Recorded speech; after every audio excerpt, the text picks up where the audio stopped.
नमस्कार। राज्य शिक्षा शोध एवं प्रशिक्षण परिषद पटना बिहार में आपका स्वागत है।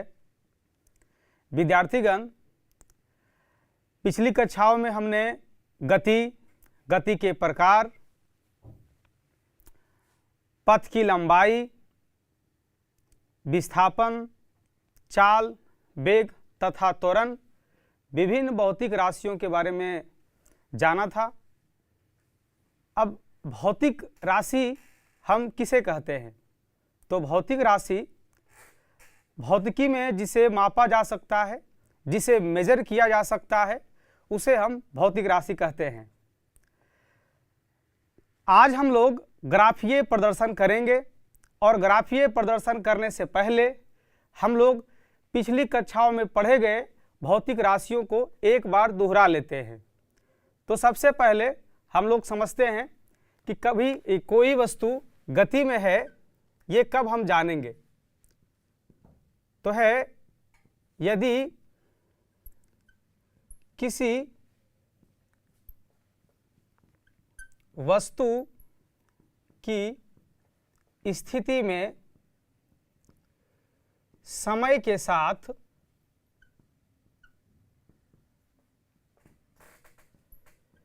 परिवर्तन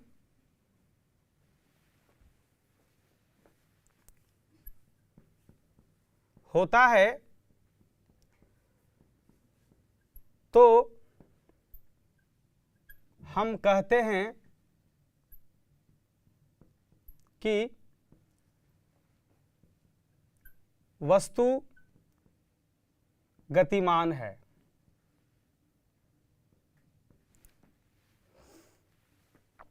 किसी वस्तु की स्थिति में समय के साथ परिवर्तन, अगर किसी वस्तु की स्थिति में समय के साथ अगर परिवर्तन हो रहा है तो हम यह समझते हैं कि वस्तु गतिमान है। और गति के साथ हम लोगों ने जाना था गति के प्रकार: सरल रेखीय गति, सरल रेखा के अनुदिश, वर्तुल गति, वृत्ताकार, वृत्त के अनुदिश गति।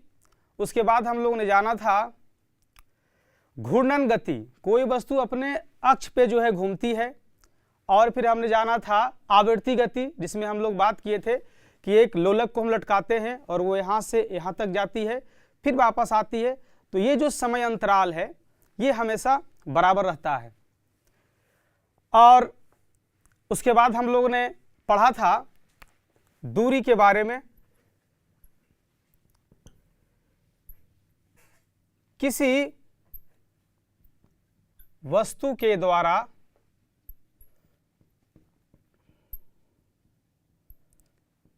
चली गई पथ की लंबाई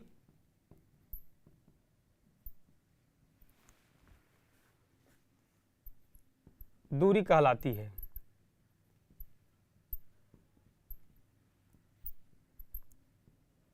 किसी वस्तु की स्थिति में जो परिवर्तन होता है, तो परिवर्तन से तात्पर्य है कि एक कार यहां से चलना शुरू किया और यहां से चलते हुए वो जिस रास्ते से होकर के जाती है, वो पूरे रास्ते की जो लंबाई है वही जो है वो दूरी है। और दूरी का जो SI इकाई है वो मीटर है और उसे हम मीटर से सूचित करते हैं। और दूरी के बाद जो दूसरी भौतिक राशि है वो है विस्थापन। विस्थापन को हम लोग समझते हैं इस प्रकार कि वस्तु की स्थिति में परिवर्तन, वस्तु की स्थिति में परिवर्तन को ही हम लोग विस्थापन कहते हैं। कि कोई वस्तु पहले कहाँ थी और बाद में कहाँ पर है, वो दोनों के बीच की जो न्यूनतम दूरी है उसे हम विस्थापन बोलते हैं। इससे कोई फर्क नहीं है कि किस किस रास्ते से होकर ऑब्जेक्ट जो है एक स्थान से दूसरे स्थान तक पहुंचा है। बस हमें ये देखना है कि पहले कहाँ पे ऑब्जेक्ट था और अब कहाँ पर है। वो दोनों के बीच की न्यूनतम दूरी को ही हम लोग विस्थापन कहेंगे। और विस्थापन को भी हम लोग मीटर से ही सूचित करते हैं। इसका भी SI इकाई जो है वो मीटर है। विस्थापन के बाद हम लोगों ने पढ़ा था चाल के बारे में, प्रति इकाई समय में वस्तु के द्वारा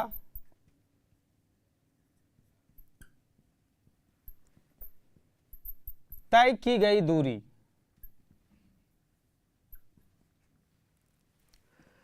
प्रति इकाई समय में, एकांक समय में वस्तु के द्वारा जो तय की गई दूरी होती है वही चाल है।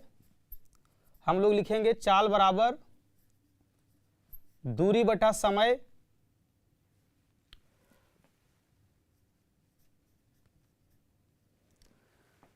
और इसका भी जो है SI मात्रक है वो मीटर पर सेकेंड है। चाल का सिर्फ परिमाण होता है, इसे दिशा से कोई मतलब नहीं है, क्योंकि समय तो दिशाहीन है। हम यहाँ पर देखते हैं दूरी, यहाँ पर दूरी है तो दूरी में कोई भी दिशा नहीं है।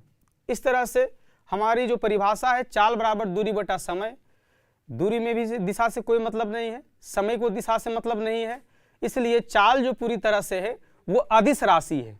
चाल हमारा जो है वो है अदिश राशि। अदिश राशि का मतलब हुआ दिशा से कोई मतलब नहीं, सिर्फ इसको परिमाण से मतलब है। इसके पास सिर्फ अपना एक परिमाण होता है और उसी से हम चाल को मेजर करते हैं।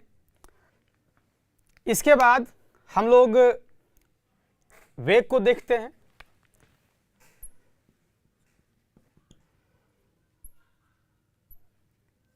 किसी वस्तु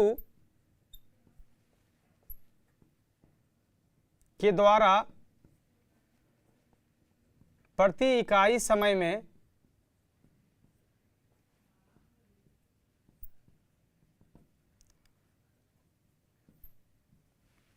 स्थिति में परिवर्तन वेग कहलाता है।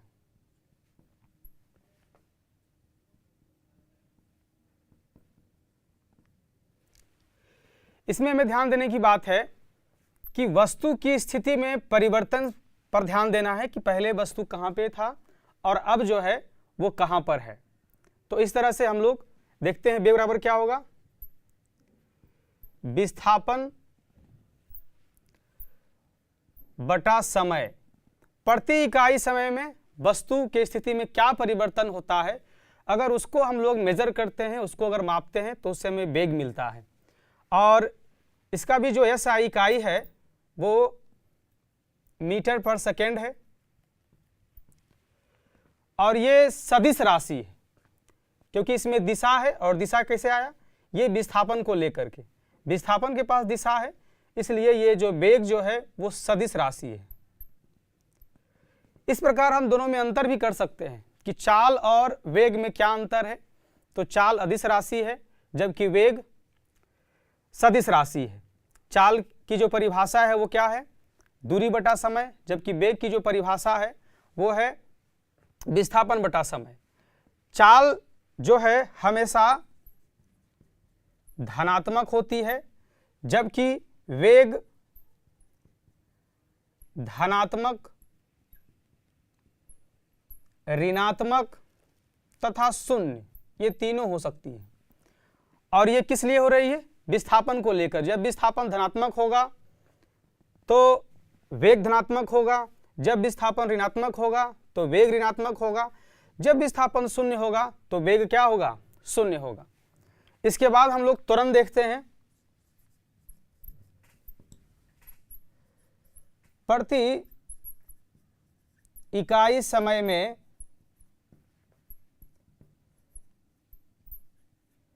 वस्तु के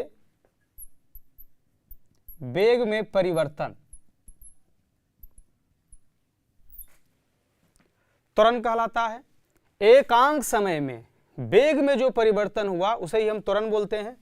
त्वरण के लिए हम लोग ए से सूचित करते हैं, ए फॉर एसिलरेशन अंग्रेजी शब्द है। एसिलरेशन का मतलब हुआ त्वरण।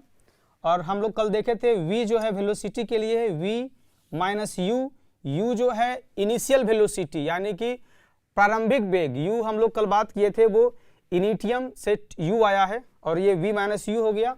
और नीचे हम लोग जो है समय अंतराल काल को जो है सूचित करते हैं।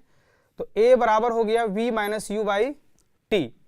इसका जो SI यूनिट है वो है मीटर पर सेकेंड स्क्वायर, यानी कि एक सेकेंड में कितना जो है वेलोसिटी चेंज हो रहा है उसे ही हम त्वरण के नाम से जानते हैं। अब हम लोग गति के ग्राफीय प्रदर्शन के बारे में बातचीत करेंगे। तो सबसे पहले हम लोग बात करते हैं कि ग्राफीय प्रदर्शन क्यों जरूरी है। हम लोग जो है सांख्यिकी में पढ़ते हैं कि किसी भी सूचनाओं का हम लोग ग्राफ बनाते हैं। तो ग्राफ बनाने का जो मुख्य काम ये है कि किसी भी सूचीबद्ध सूचना को हम लोग एक रोचक ढंग से उसे प्रदर्शित करते हैं। और अगर किसी चीज का, किसी भी सूचनाओं का अगर ग्राफ बना हुआ है तो जो भी हमारे पास सूचना है उसमें एक चर हो और एक दूसरे पर निर्भर करता हो, दोनों के बीच के संबंधों को हम लोग बहुत अच्छे तरीके से उसे व्यक्त कर सकते हैं। उसके बाद क्या है कि जो सूचना है उसकी अधिकतम और न्यूनतम मान, उसको हम लोग आसानी से एक ही बार देखने से पता कर सकते हैं।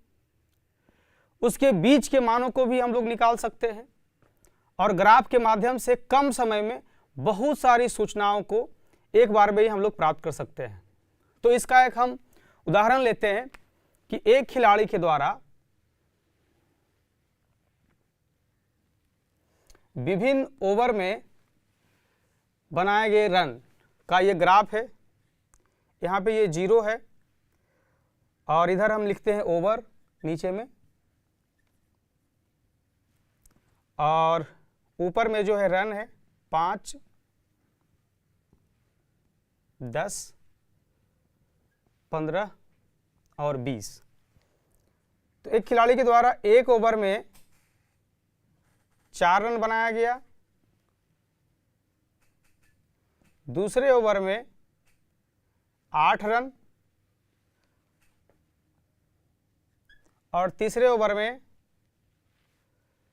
ये यहां से 15 रन और चौथे ओवर में 18 रन। तो ये हम इस तरह से ग्राफ को बनाते हैं। ये ग्राफ बता रहा है कि किस किस ओवर में कितना रन बना गया है। तो अगर ये सूचना एक सूचीबद्ध किया हुआ हो तो हमें थोड़ा देखेंगे कि इसके बीच में क्या संबंध है, पहला ओवर में क्या है, दूसरे ओवर में क्या है। लेकिन इस तरह से बना हुआ रहेगा पूरे, अगर जो कोई खिलाड़ी है 20 ओवर तक खेले हैं तो 20 ओवर की जो सूचना है हम इस एक ग्राफ से देख सकते हैं और ये देखने में भी अच्छा लगता है। तो इसलिए इस प्रकार से हम लोग सूचनाओं को प्रदर्शित करने के लिए ग्राफ का जो है उपयोग करते हैं। इसी तरह से हम लोग अपने विज्ञान किताब में पढ़ते हैं कि एक पाई चार्ट है। पाई चार्ट के माध्यम से वायुमंडल में जो उपस्थित गैस है उनका प्रतिशत हम लोग जो है देखते हैं। ये 21% है ऑक्सीजन और यहाँ 78% जो है वो नाइट्रोजन है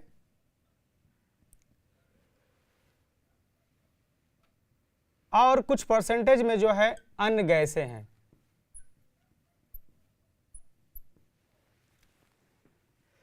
तो पाई चार्ट के माध्यम से भी हम लोग देख रहे हैं कि वायुमंडल में जो है सारी गैसों का क्या प्रतिशत है। तो ये इसे देखने में अच्छा लगता है और एक ही बार में हम सूचना को देख पाते हैं।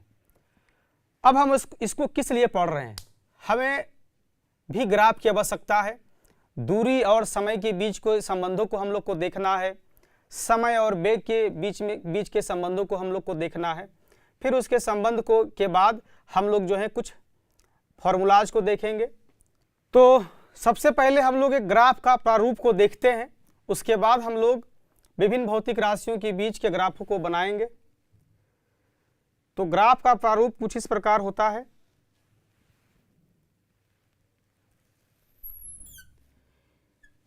ये जो क्षैतिज रेखा है इसे हम इस तरह से लेते हैं, इसको O, ये मूल बिंदु है जिसे निर्देश बिंदु की हम लोग बात किए थे। तो ये मूल बिंदु है। मूल बिंदु दोनों जो एक ऊपर से जो वर्टिकल लाइन है, ये जो हॉरिजेंटल लाइन है, दोनों जहाँ पे इंटरसेक्ट करती हैं वो हमारा जो है मूल बिंदु है। और क्षैतिज रेखा के लिए इधर धनात्मक है, उसको हम x लिखते हैं, और ऋणात्मक के लिए हम लोग x डैश लिखते हैं। उसी प्रकार फिर वर्टिकल लाइन के लिए धनात्मक के लिए y लिखते हैं, जबकि ऋणात्मक के लिए हम लोग y डैश लिखते हैं। मूल बिंदु से इस दिशा की ओर जितनी भी राशियां होंगी वो धनात्मक होगी, धनात्मक, और मूल बिंदु से जो बाईं ओर है वो ऋणात्मक, ऋणात्मक दिशा है। फिर ऊपर की ओर जो दिशा है वो धनात्मक, और जो नीचे की तरफ है वो है ऋणात्मक। इस पूरे चैप्टर में हम लोग बस इस पर बात करेंगे, हम लोग ऋणात्मक नहीं जाएंगे। ये जो y एक्सिस है, जो ऊपर की जो एक्सिस है ये धनात्मक वाला, और इधर नीचे वाला जो है वो धनात्मक वाला, बस इस पर हम लोग बात करेंगे, बाकी को अभी छोड़ देंगे। अब हम लोग दूरी समय ग्राफ को देखते हैं।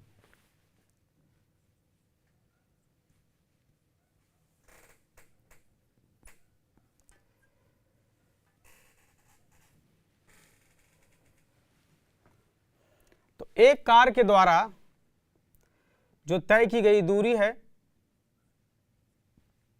दूरी को हम लोग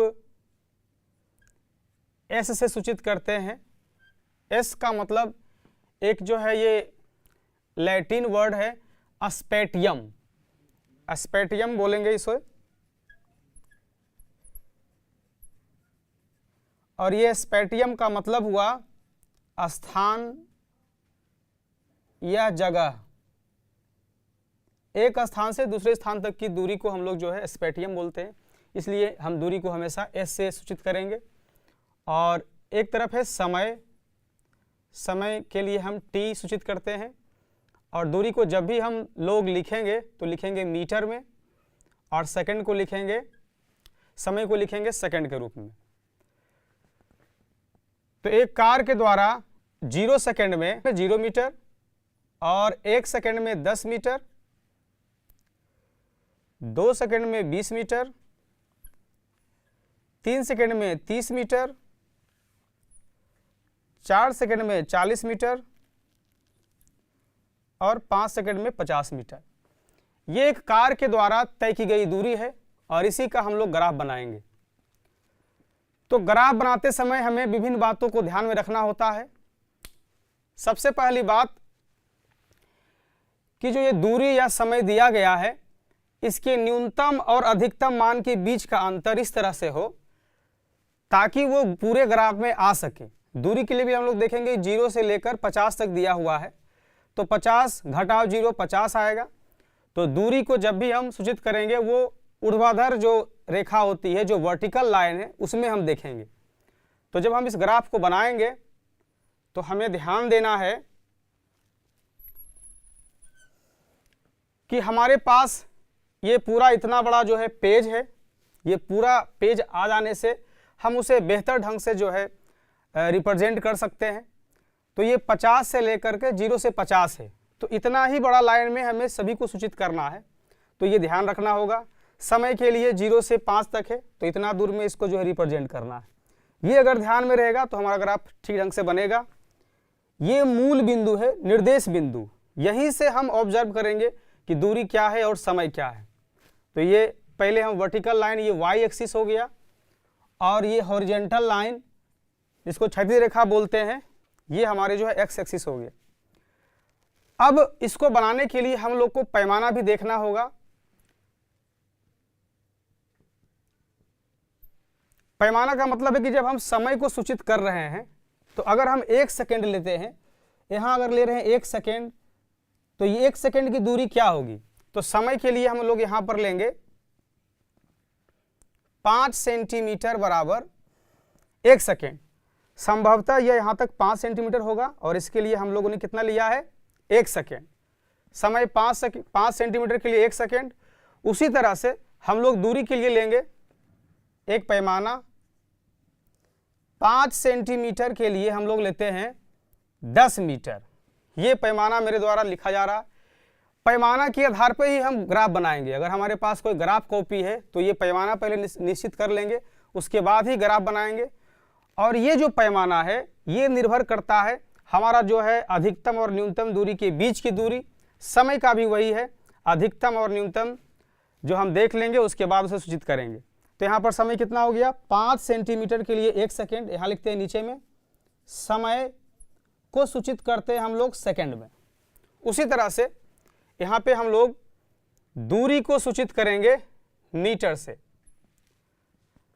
1 सेकेंड है, फिर है 2 सेकेंड, 3 सेकेंड, 4 सेकेंड और ये हमारा है 5 सेकेंड। दूरी उसी प्रकार से 5 centimetre, 10 metre, 20 metre, 30 metre, 40 metre और ये 50 मीटर। तो इस तरह से अरेंज करना है कि पूरा पेज भी अधिकतम प्रयोग कर सके। ऐसा ना हो कि पूरा पेज में हम ग्राफ बना रहे हैं तो एक कोना में सिर्फ ग्राफ बना दिए, एक कोना बना देंगे तो ग्राफ हमें देखने में भी जो है स्पष्ट दिखाई नहीं देगा और बहुत छोटा हो जाएगा। तो पेज का हमें अधिकतम प्रयोग करना है। और उसके बाद हम लोग देखते हैं 0 सेकेंड में 0 मीटर, तो एक बिंदु यहाँ पर हम लोग लेंगे 0 सेकेंड में 0 मीटर। फिर है 1 सेकेंड में 10 मीटर, 1 सेकेंड में 10 मीटर, यहाँ पे हम लोग बिंदु लेते हैं 1 सेकेंड में 10 मीटर। ये जब 1 सेकेंड में 10 मीटर है तो हम कुछ इस तरह से वाई एक्सिस के पैरेलल एक लाइन खींचते हैं और फिर जो है ये दूरी के लिए हम लोग एक्स एक्सिस के पैरेलल जो है एक लाइन खींचते हैं और इस प्रकार से एक बिंदु हो गया। और इसे हम लिख सकते हैं 1 और 10। 1 और 10 का मतलब हुआ कि 1 सेकेंड में 10 मीटर, 1 सेकेंड में 10 मीटर। और ये जो एक्स एक्सिस है, जो समय है, इसी पर ये दूरी निर्भर करता है। समय बढ़ेगा तब ना दूरी कार तय करेगी। समय के साथ जो है समय पर जो है दूरी निर्भर है। तो जिस पर कोई राशि निर्भर करती है तो वो जो राशि हम लेते हैं एक्स एक्सिस के अलॉन्ग, और जो निर्भर कर रही है उसको हम लेते हैं वाई एक्सिस के अलॉन्ग, वाई एक्सिस के अनुदिश लेते हैं। तो ये हो गया आप मेरा जो है 1 सेकेंड में 10 मीटर। फिर ठीक उसी प्रकार से 2 सेकेंड में 20 मीटर, तो 2 सेकेंड के लिए हम लोग 20 मीटर एक जो है लाइन खींचते हैं 20 मीटर एक्स एक्सिस के अलॉन्ग जो 2 सेकेंड तक जाए, और फिर हम जो है वाई एक्सिस के अलॉन्ग खींचते हैं एक लाइन। अब ये यहाँ पर हो गया 2 सेकेंड में 20 मीटर। कुछ उसी तरह से फिर 3 सेकेंड में 30 मीटर,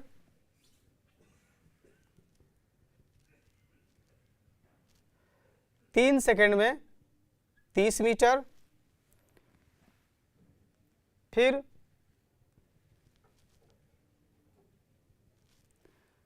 4 सेकेंड में 40 मीटर और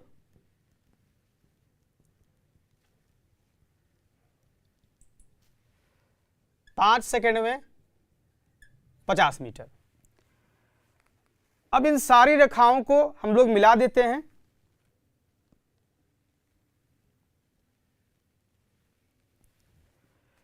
तो ये हमारा ग्राफ है कि विभिन्न समय अंतराल में तय की गई दूरी।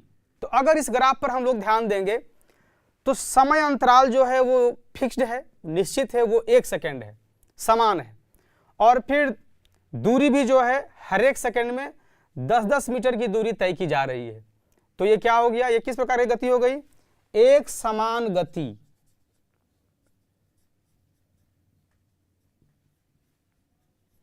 एक समान गति, बराबर समय में बराबर दूरी का एक समान गति होगा। और हम यहाँ पर देख रहे हैं कि जब हम इस तरह का ग्राफ बनाते हैं एक समान गति के लिए, तो ये है वाई एक्सिस, ये है एक्स एक्सिस, और उससे तिरछी रेखा जाती है। इसको याद रखना है, जब भी एक समान गति के लिए हम दूरी समय ग्राफ बनाएंगे तो कुछ इसी तरह से जो है रेखा ग्राफ में दिखाया जाएगा। अब इस ग्राफ से और क्या क्या सूचना मिलती है, इस ग्राफ से एक सूचना ये भी मिलती है कि अगर इस तरह की रेखा है, अगर ये यहाँ 0 से लेकर 5 सेकंड तक बनाया गया है, तो इसके बीच के किसी बिंदु का भी जो है हम निकाल सकते हैं कि मान लीजिए 1 सेकंड और 2 सेकंड दिया हुआ है, लेकिन यहाँ पे जो है ये 1.5 सेकंड है। तो 1.5 सेकंड में कितनी दूरी तय की गई होगी, तो 1.5 सेकंड का हम लोग अगर निकालेंगे तो यहाँ एक वाई एक्सिस के समानांतर एक रेखा खींचते हैं, और फिर इसी रेखा को एक हम यहाँ जो है परपेंडिकुलर डालेंगे, और कुछ इस तरह से हमारा जो है यहाँ पे 15 मीटर होगा। उसी तरह से अगर जो है 2.5 सेकंड लेंगे तो कितना होगा, 25 मीटर यहाँ पे होगा। फिर जो है 3.5 सेकंड लेते हैं तो 35 मीटर होगा। इसके बीच के मानों को हम लोग निकाल सकते हैं, 0 से लेकर के यहाँ तक जो है 5 सेकंड के बीच के मान को हम लोग इस रेखा की सहायता से निकाल सकते हैं। क्या इसके बाद का भी हम लोग निकाल सकते हैं? ये जो ग्राफ बनाया गया है, अगर हम लोग चाहें कि 0 से 5 सेकंड के बाद छठा सेकंड में क्या होता है उसको हम लोग निकाल सकते हैं? नहीं निकाल सकते। जो हमें दिया है वहाँ के बीच निकाल सकते हैं, उसके बाद क्या होगा ये मुझे नहीं पता और उसको हम निकाल भी नहीं सकते। हो सकता है छठा सेकंड में जो है ये गाड़ी जो है रुक जाए, तो ये हम नहीं कह सकते हैं कि छठा सेकंड में जो है ये यहाँ पे जो दूरी होगी वो 60 मीटर होगी, ऐसा हम लोग नहीं कह सकते हैं।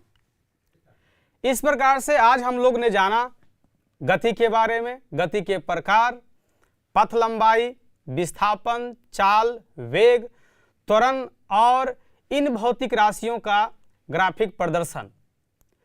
तो ग्राफ के बारे में हम लोग आज जाने कि किस तरह से ग्राफ बनाते हैं और ग्राफ से किस प्रकार की सूचना हमें प्राप्त होती है। फिर मिलेंगे आपसे अगली कक्षाओं में नए टॉपिक के साथ। तब तक के लिए धन्यवाद।